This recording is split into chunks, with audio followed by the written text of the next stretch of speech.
টি-20 বিশ্বকাপ খেলতে ভারতের না যাওয়ার চূড়ান্ত সিদ্ধান্ত নিয়েছে বাংলাদেশ। ক্রিকেটারদের সঙ্গে আলোচনা শেষে সাফ জানিয়ে দিলেন ক্রীড়া উপদেষ্টা। বাংলাদেশ ইস্যুতে আইসিসির ভূমিকা নিয়েও প্রশ্ন তুলেছেন আসিফ নজরুল। এদিকে বাংলাদেশ বিশ্বকাপ না খেললে আইসিসি বড় ক্ষতির মুখে পড়বে বলে জানিয়েছেন বিসিবি সভাপতি আমিনুল ইসলাম বুলবুল। বিস্তারিত দেখুন মাহফুজুল ইসলামের রিপোর্টে। RFL gas stove hassle free auto ignition নিশ্চিত করে ঝামেলাহীন রান্না। আরএফএল গ্যাস স্টোভ নিরাপদ ও ঝামেলাহীন। রাজ্যের শঙ্কা ক্রিকেটারদের মধ্যে বিসিবি সভাপতির কপালে চিন্তার ভাঁজ স্পষ্ট।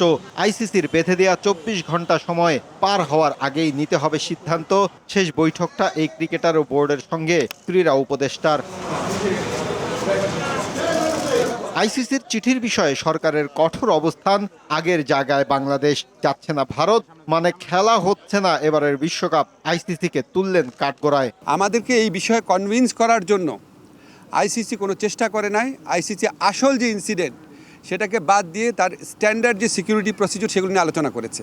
এমনকি ভারত সরকারের পক্ষ থেকে যে আমাদের কনভিন্স করানোর চেষ্টা করা, কোনো রকম যোগাযোগের চেষ্টা করে নাই, কোনো রকম কনভিন্স করার চেষ্টা করে নাই। ফলে আমাদের ডিসিশন পরিবর্তন হওয়ার কোনো রকম স্কোপ নাই। আমরা এখনও আশা করব, আমরা মনে করি আমরা আইসিসি থেকে সুবিচার পাই নাই। ক্রিকেটারদের সঙ্গে আলাপচারিতার বিষয়ে মুখে কুলুপ উপদেষ্টার। ক্রিকেটারদের সাথে আমার যা কথা হবে সেটা আমাদের ব্যক্তিগত ব্যাপার, আমাদের প্রিভিলেজ কমিউনিকেশন। তাদের কারো কথা আমি সাংবাদিকদের বলবো না। বিমর্ষ বোর্ড সভাপতি গুলিয়ে ফেললেন সংবাদ সম্মেলন। সব শেষের পরও তিনি বলছেন আশার কথা।